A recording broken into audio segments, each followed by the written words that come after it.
आतंकवादियों को माफ करना या ना करना ये ऊपर वाले का काम है, लेकिन आतंकवादियों को ऊपर वाले तक पहुंचा देना ये इंडियन आर्मी का काम है।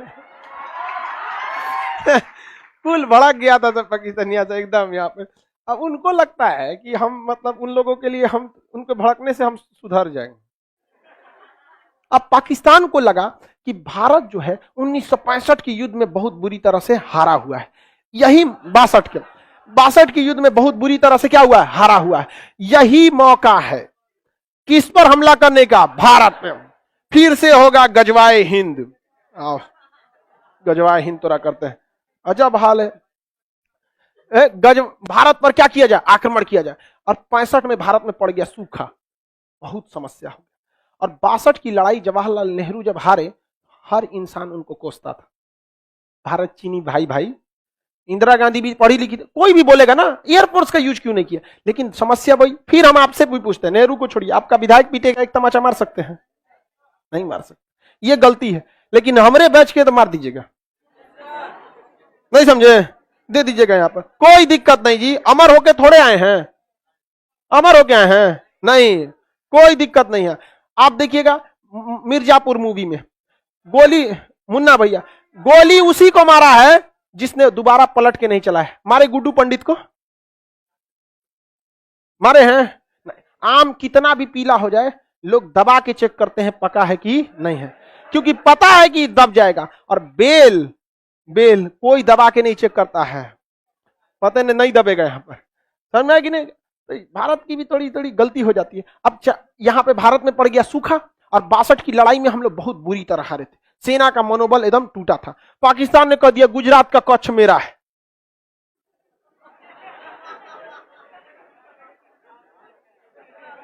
यहां पे घुस गया सब पाकिस्तान वाला, यहां पर घुस गया। अरे बलवंत राय मेहता का जहाज मार के गिरा दिया सब। बलवंत राय गुजरात के मुख्यमंत्री थे, उस समय मार के गिरा दिया सब। ये बहुत बहुत बवाल हुआ यहां पर। लेकिन कच्छ का रण खाली एरिया है, इसमें वो घुसे सब, भारतीय सेना बिछा दिया उन लोग को, मर गए पूरा साफ, दूर दूर तक दिखाई दे रहा था, धर धर मार के भारतीय सेना बिछा दिया सब यहाँ पे कच्छ के रण में 1965 की लड़ाई में। अब पाकिस्तानी जो होते हैं सब, याद रखिए बाबू, पाकिस्तानी किसी भी लड़ाई में मजहब को जरूर घुसाएगा।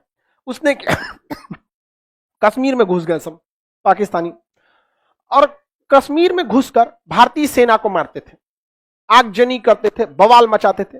ये दिखाना चाहते थे कि कश्मीर की जनता भारत में नहीं रहना चाहती है, और इस वजह से पाकिस्तान भारत पर क्या करना चाह रहा है, युद्ध करना चाह रहा है। उसने ऑपरेशन जिब्राल्टर चालू किया। क्या चालू किया? Operation Gibraltar.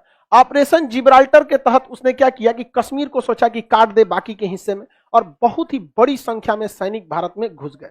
और हमारे सामने समस्या ये थी कि अभी 62 का युद्ध खत्म भी नहीं, मतलब अच्छे से खत्म नहीं हुआ।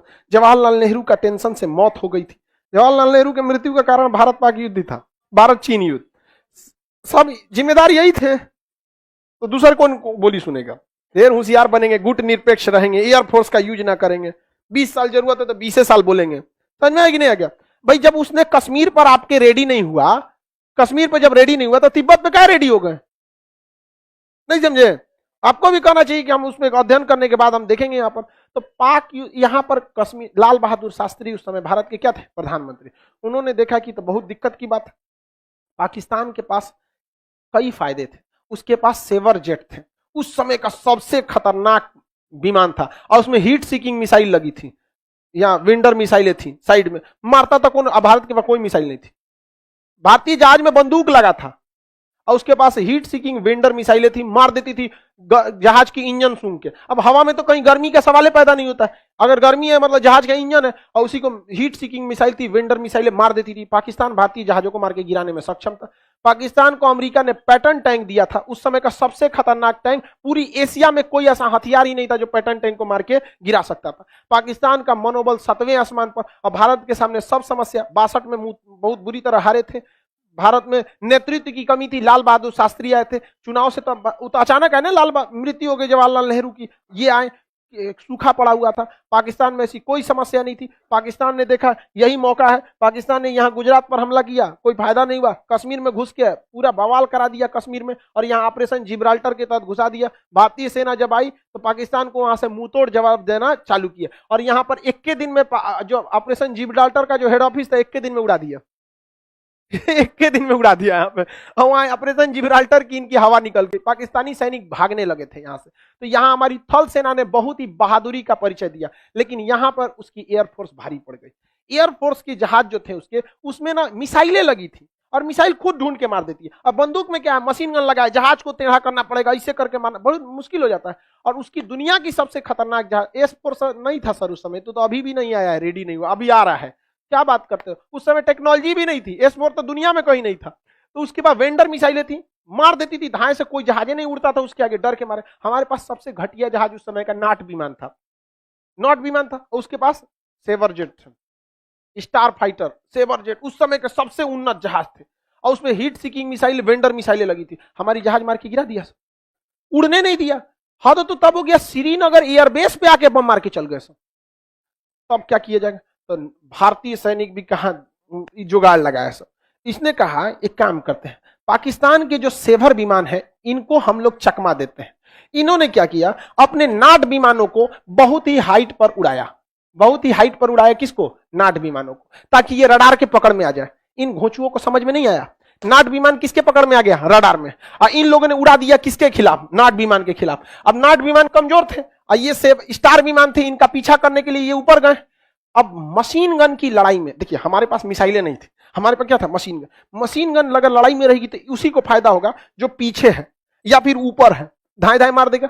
अब पता चला आप आगे हैं, अब पिछवा से वो है, तो घूमे के मारेंगे, इसे मार देगा पीछे से, और उसके पास तो मिसाइल है। तो भारत ने फंसाया, एयरफोर्स ने नाट विमानों को क्या किया, ऊपर भेजा, और इनको था कि तुम भागा ना, रडार में ये पकड़ा गए, चल गए, और नीचे से भारत ने बाकी के 10 ठो नाट विमान को नीचे से उड़ा दिया। इससे ये रडार में आईबे नहीं किया, इन घोंचुओं को पता ही नहीं है, ये मारने गया सब उसको, ये मारने गया इसको, ये चल गया सब हाइट से, इधर से ले आइए, इधर से क्या हो गया, सब भाग गया सब। इनको लगा कि भाग रहा है भारतीय, मारो गजवाए हिंद, अरे ससुरा गजवाए हिंद, तुम्हारा बाप आ रहा है भारतीय सेना, वायुसेना के नाट विमानों ने उस समय के सेवर जेट विमानों को इस तरह से मारा कि पाकिस्तानी एयरफोर्स ने कहा कि सेवर जेट विमान अब उड़ान नहीं भरेंगे। लोग समझे तो नहीं, इसे कहते हैं खौफ क्या होता है यहां पर, और यह हमेशा से होता रहा है। अमेरिका में कमेटी बैठाई गई कि नाट विमान कैसे मार दिया रे उसको, स्टार विमान, नाट विमान, यही होते रहेगा। अब समस्या समझिए, उस चोटों के पास बहुत दुविधा थी, अगर वो इसके खिलाफ उड़ान नहीं भरेगा तो ऑलरेडी ये हाइट पे है, मार देगा, और उड़ान भर रहा है तो ये घेर के मारेगा, जाओगे कहां, सबसे इतना ही, दोनों हाथ में आगे खाई पीछे कुआं, मरोगे यहाँ पे। एयरफोर्स उसकी चौपट हो गई, और इतना बेहतर, शुरुआत में हमारी एयरफोर्स चौपट हुई थी। इसलिए हमेशा याद रखिएगा, हथियार मायने नहीं रखता है, चला कौन रहा है ये मायने रखता है। आज भी दुनिया, आज भी सबसे विश्वसनीय जहाज, दुनिया में सबसे ज्यादा लड़ाई लड़ा है F-16 जहाज, ये अब बहुत मॉडर्न जहाज है, अमेरिका का ही दिया है।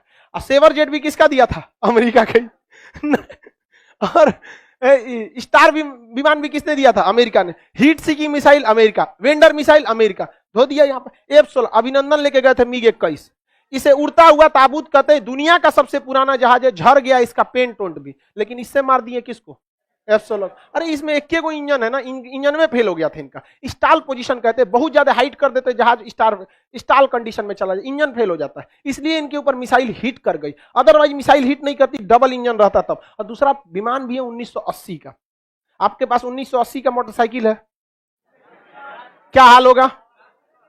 लेकिन हिम्मत देखिए उस आदमी का कि लेके उड़ गया, और किसको मारने के लिए, मारियो दिया उसको, वो तो दूसरा का आके ना मार दिया यहाँ पर। और दूसरी बात, वो पाकिस्तान की टेरिटरी में थे, हिम्मत देखिए, उन सब के पास इतना उन्नत जहाज होने के बावजूद यहां नहीं आए, दौड़ा दिए वहां पर। अरे वो तो गलती हो गया ना, सुखोइया पीछे था, सुखोई 30 MKI थोड़ा सा पीछे था, नहीं तो उनका सोचा लाहौर में घुस के उनको तबाही मचा के आता। तो 65 की युद्ध में एयरफोर्स ने क्या कर दिया, धावा बोल दिया, और भारतीय सैनिक तो मनोबल आगे था ही। अरे भाई एयरफोर्स के चक्कर में ना भारतीय सैनिक आगे नहीं बढ़ रहे थे।